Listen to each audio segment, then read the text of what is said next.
कविता अपने माता पिता की बहुत लाडली थी। 3 बड़े भाइयों की बहन थी। कोई भी चीज़ मांगने पर उसी वक्त सामने हाजिर हो जाती। पूरे घर में रोब था उसका। पूरे परिवार और नौकरों पर राजकुमारी की तरह हुक्म चलाती थी कविता। स्कूल में भी पूरा रोब था उसका। बड़े घर की लाडली जो थी वह ऐसे ही उसने कॉलेज में दाखिला लिया। उसके ठाट बाट, बड़ी गाड़ी में आना जाना, हर दिन नया फैशन देखकर हर कोई उससे दोस्ती करना चाहता था। थोड़े ही दिनों में उसके बहुत से दोस्त बन गए। पूरे कॉलेज में उसकी अपनी ही एक पहचान थी। इन दिनों उसके घर एक रिश्ता आया। ख़ानदानी लोग थे और पापा की पुरानी जान पहचान थी। इसके साथ कविता के साथ कोई ज़बरदस्ती नहीं की थी, पर कविता ने फिर भी हाँ कर दी, क्योंकि वह अपने परिवार से बहुत प्यार करती थी। वह जानती थी कि वे लोग उसका अच्छा ही सोचेंगे। लड़के का नाम राजा था। राजा काफ़ी पढ़ा लिखा और समझदार लड़का था। ससुराल वाले भी बहुत अच्छे थे। ससुराल में कविता की जगह वैसी ही थी जैसी कि मायके में। कोई भी कार्य कविता की सलाह के बिना नहीं होता था। की लाडली बहू बन गई थी वह। फिर उसके घर एक बेटे का जन्म हुआ, राहुल। कविता को जान से प्यारा था। पोता पाकर ससुराल वाले तो फूले नहीं समाते थे। कविता कभी कभी सोचती थी कि उसकी किस्मत कितनी अच्छी है। उसका हर अपना उससे कितना प्यार करता है। चाहे जीवन में कैसा भी समय आए, मेरे अपने हमेशा मेरे साथ हैं। मैं कभी अकेली नहीं हो सकती। कितनी खुशकिस्मत हूँ मैं। पर शायद कविता की खुशियों को उसकी अपनी ही नज़र लग गई थी।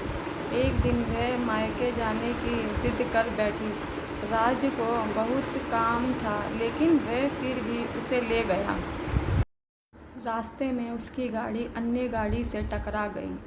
कविता, राज और राहुल बहुत बुरी तरह से जख्मी हो गए। काफ़ी दिनों के इलाज के बाद राज और राहुल तो ठीक हो गए, लेकिन कविता पूरी तरह ठीक ना हो सकी। सर पर चोट लगने के कारण वह अपनी आँखों की रोशनी खो बैठी। अब कविता की किस्मत जैसी उल्टे पांव चलने लगी। मायके वाले कुछ दिनों तक उसे मिलने आते रहे।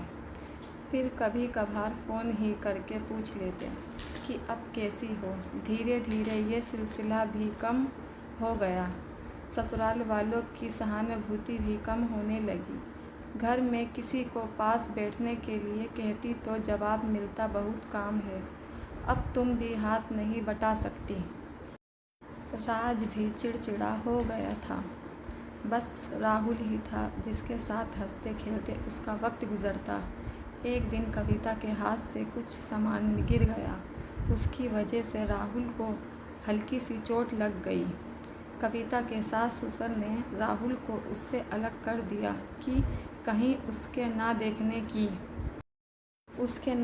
की वजह से बच्चे को कोई नुकसान ना हो जाए। कविता अंदर से टूट चुकी थी। एक दिन उसने सबके सामने मायके जाने की इच्छा रखी तो राज उसे तुरंत मायके छोड़ आया, जैसे कि वह भी यही चाहता था। लेकिन राहुल को उसके साथ नहीं भेजा गया।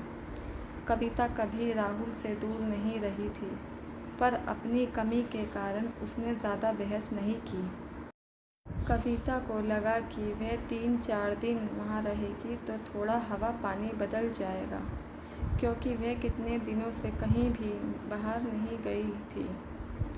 घर वाले भी इतने दिनों बाद उसे देखकर कितने खुश होंगे। कविता के घर पहुँचने पर सब लोग बहुत खुश हुए।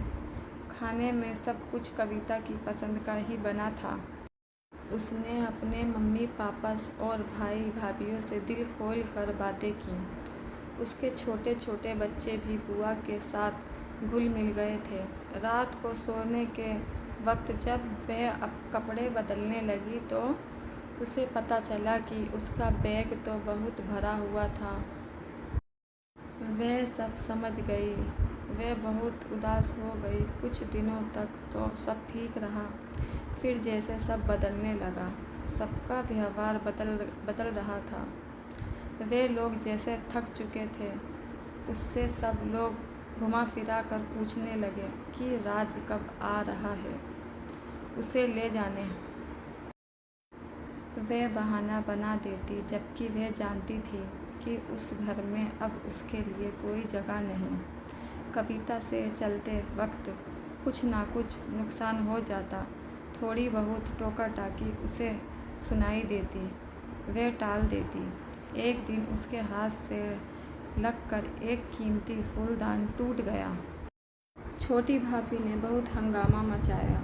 कविता के माता पिता रोज़ रोज़ के झमेलों से तंग आ गए थे। उन्होंने राज को खुद से फ़ोन कर दिया। राज कविता को अपने घर ले गया। कविता को अपने परिवार वालों से ये उम्मीद न थी। जिस कविता के कहे बिना घर में एक पत्ता भी नहीं हिलता था, उस घर के लिए वह अब बोझ बन चुकी थी। राज के साथ ससुराल आते वक्त वह बहुत खुश थी, क्योंकि वह अपने घर जा रही थी, अपने जिगर के टुकड़े राहुल के पास। परंतु वह खुशी भी कुछ पल की ही थी। सारा बंदोबस्त पहले ही किया हुआ था। कविता को सीधे ऊपर वाले कमरे में पहुंचा दिया गया। राहुल से दूर रहने की सख्त चेतावनी दी गई थी। एक कामवाली लता को उसकी जिम्मेदारी सौंपी गई, जो उसके खाने पहनने जैसी ज़रूरतों का ख्याल रखती। कविता ज़्यादातर चुप ही रहती। कभी कभी कामवाली लता से थोड़ा बतिया लेती। उसके ज़रिए राहुल का पता चल जाता। सबकी लाडली बेटी और बहू उसके लिए लाडली से बोझ बन चुकी थी।